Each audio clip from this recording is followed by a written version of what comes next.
2টা 10 মতো বাজে, কিন্তু বাইরের আবহাওয়াটা এত চমৎকার সুন্দর যে প্রচণ্ড গরমের পরে ঠান্ডা বাতাস একটা আবহাওয়া আসছে। আজকে তেমন কোনো রান্নার ঝামেলা নেই, একদমই নেই।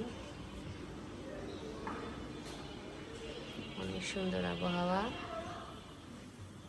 খালা আসছিল, কাজ করে দিয়ে গেছে খালা। সব ঘর মুছে, কাপড় ধুচ্ছে, এখনো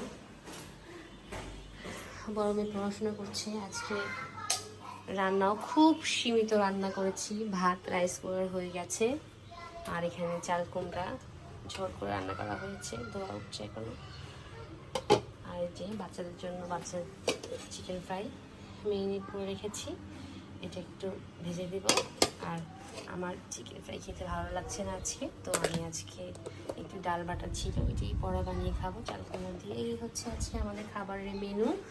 আর হলো এখন আস্তে আস্তে সব গোছানো শেষ, নামাজ পড়ে আমরা দুপুরে খাওয়াও খেয়ে নিব।